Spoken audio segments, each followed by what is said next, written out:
Southern wine that needs just a little bit of salt.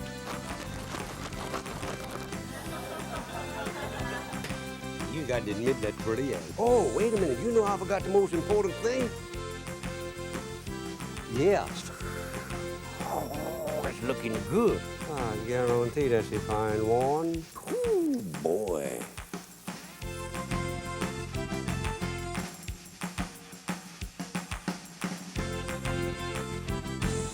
Hello there, I'm Justin Wilson. And what I love most about Cajun cooking is the imagination that goes into it.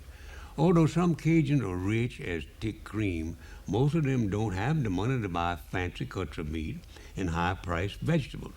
That's where imagination comes in. Down through the centuries, the Louisiana Cajun, like his French cousin or cousins, had learned to improvise using the less expensive meats and vegetables in their cooking. Cajuns cook a lot of chicken, pork, cheap cuts of beef, and lamb, as well as game they kill only for food, not for pretty trophies to decorate the walls. When my first series on Cajun cooking aired nearly 25 years ago, I was proud to share my stories and my recipes for cooking inexpensive cuts of meat. I like beef shanks, only I cook them the newfangled way in a plastic cooking bag. Where the recipe calls for Sauternes wine, you can use your favorite dry white wine and it'll taste like a little bit of heaven, I guarantee.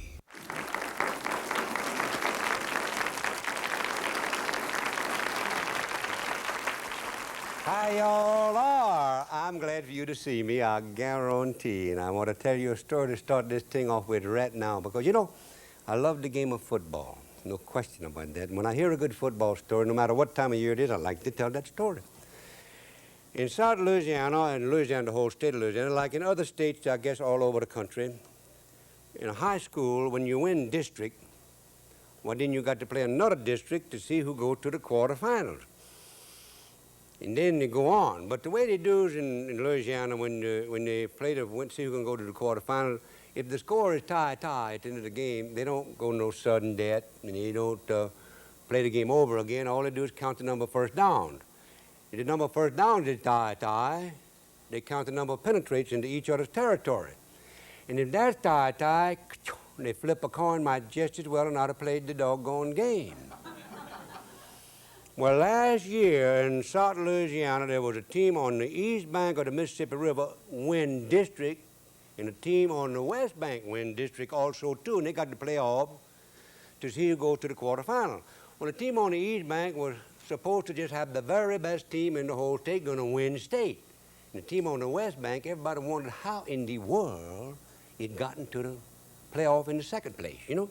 Well, they hauled off there and they played the playoff. Well, man, I want to tell you, that team that was supposed to win going away don't did that. They don't make no score at all to the third quarter. And finally make a touchdown, 6-0, make extra points, 7-0. But the game ain't over, no. That other team on the other side of the river there, the West Bank, they wasn't even supposed to be in the same ballpark with these people. In the fourth quarter, 2 minutes, 10 seconds left to play, they make a touchdown, 6 points. And to make the extra point, 7, tie right there. Well, that coach counted number first down real quick, 15. He counted the number of penetrates into each other's territory, and he's ahead by 1 penetrate. Well, that team kick off the ham, you know, and the ball going to the end zone. They bring it out to the 20-yard line. That little quarterback run 1 play, get back to the line of scrimmages, call timeout, and he come running out there holding his chunking arm where it's bending in the 4 places where it ain't supposed to, you know. And the coach said, what in the world you mean calling time out at a time like this? He said, Coach, my chucking arm, I think it's broken about 4 places. He said, you would did something like that right now when we need you real bad. And he asked his backfield coach, where's that second-string quarterback? He said, he's home in bed with the fluenza. He said, we got a third-string quarterback? He said, oh, yeah. He said, where he is? Oh, he said, he's right over here. He said, what his name is? He said, Lejeune. He said, Lejeune, broad yourself, yeah. Old Lejeune run up there. He said, Lejeune, you listen to me and good, you hear? And you better did what I told you, because if you don't, I'm going to tear your head off. You understood, boy? I'm going to throw it at you, too. I'm going to kill you if you don't do it. Yes, sir. He said, all right, I want you to go in the first play, hand off to the fullback. The second play, you pitch to the tight end. The third play, you kick that ball. You punt that ball. Yeah? He said, yes, sir. And he started, he said, wait a minute, LeJeune, what I told you. He said, you said you're going to kill me. He said, I ain't talking about that. What I'm talking about is what I'm told you to do. He said, first play, hand to the fullback. Second play, pitch to the tight end. Third play, I'll kick that ball, punt that ball. He said, that's right, and don't you forget. No, sir. He run out there in the first play, hand off to the fullback. He runs 60 yards to the other 20-yard line. The second play, pitch to the tight end. He runs 15 yards to the 5-yard line. First down, 5 yards to go for a touchdown. 1 minute, 5 seconds left to play, and he kicked the ball out of the stadium. Coach said, time, I said, damn it, time. LeJeune, brought yourself here. Come on, LeJeune, I'm not going to hurt you no more. Come on, LeJeune. The old LeJeune run up there. He said, LeJeune, do you realize you're on the 5-yard line? First down, goal to go. 1 minute, 5 seconds left to play, and you kicked that ball out of the stadium. He said, yes, sir, I realize. They said, what in the world were you thinking? He said, I was thinking we had the dumbest coach in the world, I guarantee. You know, now I'm gonna do some cooking. I'm gonna cook in a bag. You know, this new bag bit is real good. That's a cooking bag. A clear plastic bag for cooking. You can see in it. It has its advantages. It really does have. It cooks your stuff in about a third less time, and cooks it better, and it browns more evenly. It amazed me the first time I ever cooked in that, I guarantee. Now, you have some things you've got to be careful about. Never cook in one of these bags unless you put some flour inside. And I'm going to do that in just a little bit. Also, too, what you got to do, you got to punch some holes in there with a 2-time fork. 12 holes is what I always put in them. And never cook over 350 degrees or 375. Never over 300. 350 I recommend. Now, what I'm going to cook in here, first of all, I'm going to spray a little bit of Pam, just in case I get a leak on there. I don't want to have a hard time getting this thing cleaned up, you know. Put that on there. Then put my bag, get open it like that, and I'm going to cook some quails right now in here. Quail in a bag, look at that. I got 2 little trays of stuff I got to have to put on that, too. It's going to be good. Like I'm told you, I'm going to put about a tablespoonful of flour in this bag. Put a little more. I'm going to shake the bag up. Get that flour all over.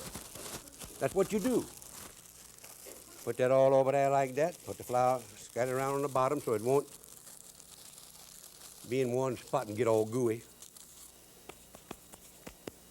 Now, what I'm going to do is salt and pepper these quail. I got 6 quail I'm going to put on there. I'll salt and pepper them and put them in the bag. There we go. Salt and red pepper. I do not use black pepper except for garlic bread. Ooh, that's a pretty quail. Like that Cajun say, you know, quail will play in the dust all the time. They really will. And he said, did you ever see them quails swimming in the dust? Huh? And that's what they look like they're doing when they're swimming in the dust. A little salt, a little red pepper. Put that on there.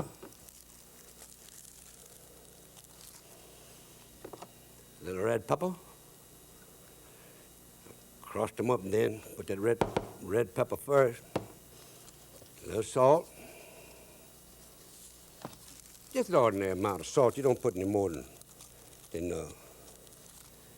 you would for anything else. Oh, I got 8 quails here. Isn't that nice? Oh, no, it's just 6. 7. Somebody miscounted. 3, 4, 8. That's what I got. That's fine. One for me. I don't have to do like my mother used to say, FHB. That meant family whole back. And then she'd come sailing out and say, M-I-K, cheering. That meant more in the kitchen. And we always were so glad to hear that M-I-K, I guarantee. Whew, boy, look at that. Don't that nice? A little red pepper on each one. You want each one to taste about the same. Now you're going. I'm putting them with the breast up so it'll brown pretty. These quail, you can, oh, my goodness alive. Look out, don't drop nothing there. Did it.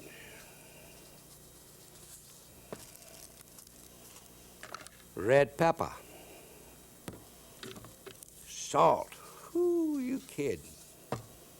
Put it on there like that. Now, I got to put them other stuff what I got here to go on there. I got here some onion. 1 cup of onion, chop up real fine. Spread that over that real good. Raise the bag up. See, bag got a lot of good things you can did with that. Then I got 1/2 cup of bell pepper, sweet pepper some people call it, not knowing it's shaped like a bell. And I got 1/2 cup of dried parsley. Now, if you put regular parsley, put a cup. Fresh parsley. Now I got 4 little cloves of garlic, but chop up. They're 4 cloves, chop up not too fine, but just right. Put that on there. We want to get all that garlic on there.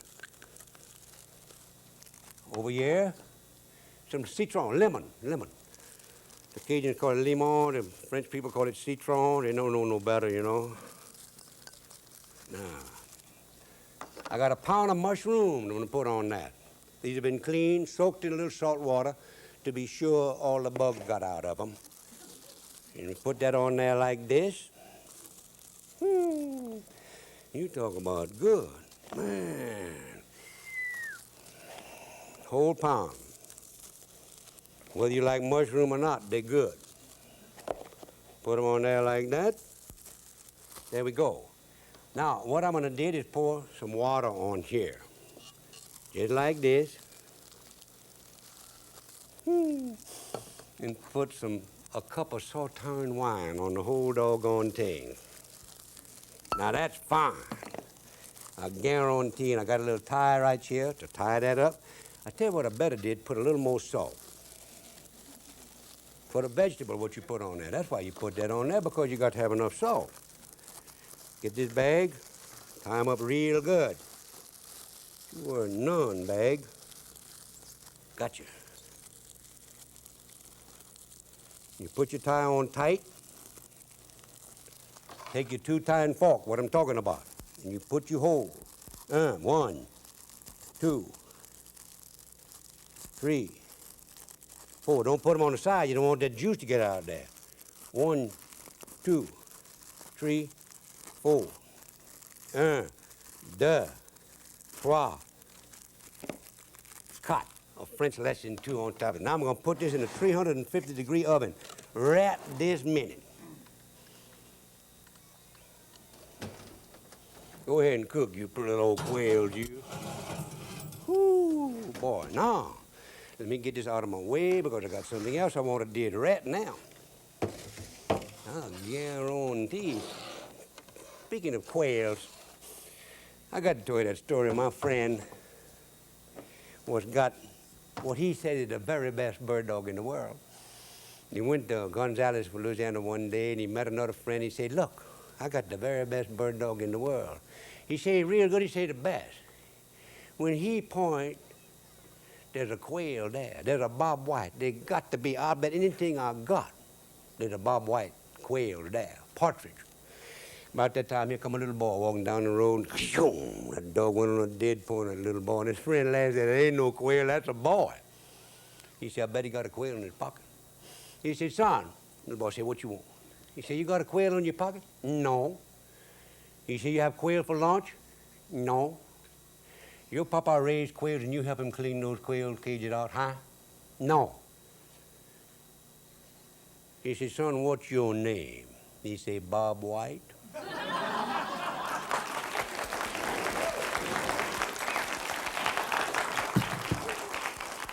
Oh, right now, I'm going to cook what is considered a very cheap cut of meat. But I want to tell you, it's a very good. Get all this out of here so I won't miss nothing. No. This is shank bone, the lower part of the leg of that old heifer cow. That's what it is. I'm going to put on this. Right now I got this. I've already pre-sprayed my pan with some Pam, and I'm going to put a tablespoonful of flour like I'm told you're supposed to did in my bag. A little bit more than that, actually. And I'm going to shake it up to be sure, like I'm told you, it gets spread out real good. Then I spread it some more to be sure it's kind of even like in the bottom. Yep. Now, I got them shank bone over here. You see that shank bone? That's the cheapest cut of meat you can get. With salt and pepper that, with red pepper and salt. Now, I know it look like a lot of salt, but remember, we're going to put a lot of vegetable in there with that. And I'll tell you good. Ooh, put my finger in the wine. Let's see. Yeah, that wine. Red pepper. That doesn't, you know, people say, oh, red pepper, that's hot. Nothing hotter than black pepper. Just depends on how much you use, that's all.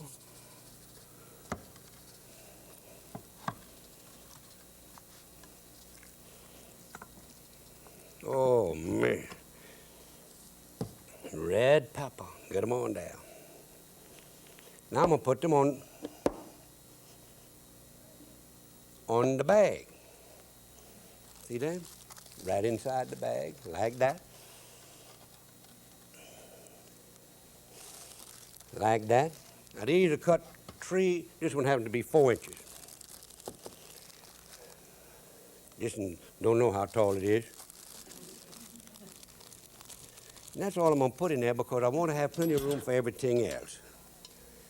Now, I'm going to haul off there and put, these are carrots, about 12 medium-sized carrots that we had scraped. We're going to put that over that, spread it all over, see? Oh, man. Spread real good. Not only is it good, but it looks pretty, too. I guarantee if I can just get it out of my way. I've got some onion, small onion you can have, a medium. But these were big, so I cut them in half. And I got some potato I'm going to put on here, too. Whoo, you kid. Potato. You talk about good. Your whole dinner's cooked right in this one bag. That's what's so good about this. Along with a little rice, there's nothing you can beat with that. I'll tell you for true. Just get at it. Now, this bell pepper just quartered. I'll put them on there, spread them all over so it'll look pretty, as well as get that seasoning all over the thing. Oh, man. Come on there, bell pepper. Get on there. Isn't that nice? Whew. That was 3 medium-sized bell pepper what we cut up and did like that. Now, this is a can of rotel, what I done chop up real fine so that I can spread it all over there. Now, rotel, when you put, you notice I didn't put too much of them red pepper on there because rotel got a hot with itself, you know? Got a hot with itself there. We'll put that on there. And we'll put a little garlic, too. You know, I'm in such a habit of not putting garlic until I got a little juice. I automatically wait until I get the rotel in there. That's just a little, oh, I guess 4 or 3 garlic chopped up there. Now, what I'm going to do is put this sauteing wine in this little bowl what I got here. This is bitters. Peychaud bitters. Not Angostura, no. Peychaud. And I'm going to put, there's a difference in taste. If you want to cook with Angostura bitters, you did that. That's just fine. But I like to cook with Peychaud because I like the way it tastes and smells. And you got to watch what you did with this, too. You hear? Now, we got that much stuff there. I'm going to put a half a teaspoon. That's plenty enough. all the way plumb. It's plenty enough. Okay. Rinse that in that good wine. Soy sauce, I got here. I'm gonna put on this. What I'm gonna do, that's 2 cups of Sauterne wine, what I put in there, by the way. I'm gonna haul off and put a whole tablespoonful of soy sauce in there. I may even run it over, there ain't no telling. But that soy sauce, you know, that's the base of Worcestershire sauce. That's what it is. All the world it is. Now just look around here and tell you, run it over. Put a little more. Wrench my spoon right down there in that. Now, I got some Worcestershire sauce. Little piece of garlic. I don't want to left that, man. That's the flavor I just put in there. Now, we're going to put this, a couple of tablespoons full of Worcestershire sauce. Just put her on there like that. There ain't enough there left to keep. I just put it all. All right, now all I'm gonna do is just stir this up a little bit with the wine. I got it in the wine. Also, too, I think you need just a little more salt on all them vegetables. I didn't know we had that many. Put them on there like that. Take this wine, pour it over the whole mess. And you talk about good, man, I guarantee. And that's the cheapest cut of meat, like I'm told you. Don't want to waste any of that. No, got it all on there. Now, got my tie.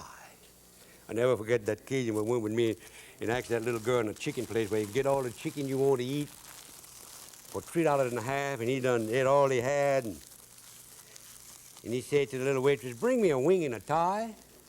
She said, "What you said?" She's from up north around Shreveport. He said, "Bring me a wing and a tie." And she looked at me and said, "What did he say?" I said, "He wants a wing and a tie." I thought she was going to hit me in the head. Now, I still got to make them whole. Don't forget, you got to always make them whole. Make them on the top where something don't run out. 1, 2, 3, 4, 5, 6, 7, 8, 9, 10, 11, 12. Yep, didn't do good there. Got 12 and a half there. Gonna put this in the oven right now. I'm gonna open the door so I won't stand a chance of dropping that. And I'm gonna put that in there at 350 degrees. Now the quail will take about an hour to cook. This will take a little longer, about an hour and a half, maybe 2 hours. What you got to do is watch and see if the onions are done. They take longer to cook than the meat. Now, that's a funny thing, but it's true. Absolutely true. And right now, though, I'm going to go over there and sit down at the table, serve my plate. Oh, look here. I just happen to have this fixed. Ain't that nice? I guarantee. A little rice with the shank bone and the quail. Put a little rice there. Take my knife right here, or my fork. See, that bone just comes right off from the meat. There's a shank bone. Cooked right there. Get a little gravy. Use a little spoon there to get a little gravy on that. It's so good. Get a bell pepper. Oh, my goodness. And a cooked onion. And a potato. A little more gravy just in case. Got that there. Go over here and get one little old quail. That's all I'm going to get. Just one. Get a quail. Put him here. Mushrooms. Oh, yeah. Put that there like that. A little bit of them juice to cover them quail. Put a little on my rice while I'm at it. That's fine. That's absolutely fine. Now, you know that hot pepper got in my nose there, then. Whew, I guarantee. That'll clear you sciences up, I'll tell you that for sure. Sit myself down here and pour myself just a little bit of wine. I tell you right now, I got 3 friends been working together for many, many years. And all of them been working together in construction down there near Baton Rouge there. families don't know each other, some none at all, any, because they go to different schools. One live in French Settlement, one live in Maurepas, one live in Frost. But these men been working together all these years.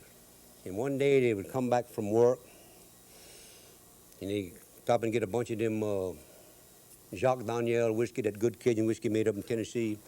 They get that, and they fall drunk. One of them gets too drunk to sing, so he's got to drive. And he drive that car. Road turn he don't, need to hit one of them lovely live oak trees. Two of them don't get a scratching. The third one, we'll just say his name was Boudreaux, kill him dead all the way plumb. One of them say, he's dead. The other one say, I noticed that. What are we going to do about it? I said, what in the world you did about that? I said, nothing did about that. Oh, yeah, you got to call the sheriff, the state police, the coroner, and you can't let them in. You got to go to the funeral home or somewhere. Somebody got told this old lady, you know Miss Boudreaux? No, I don't know her. I can't did things like that, too. He said, well, I know her. I'm broke out with tack. I'll go told her. He said, okay, you go told her. I did everything else. Took your tack and get going. Well, he took his tack and he went to Boudreaux's house.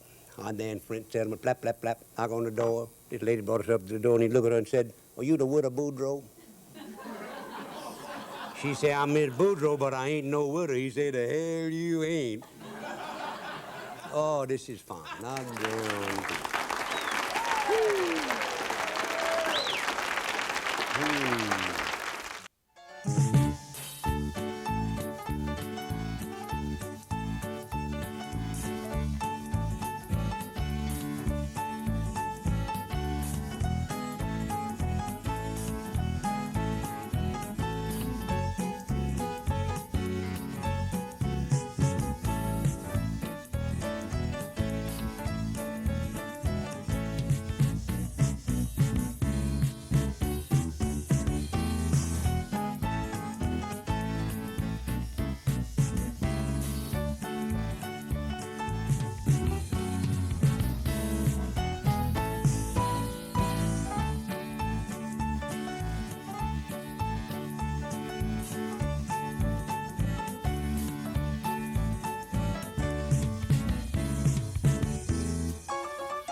Mm-hmm.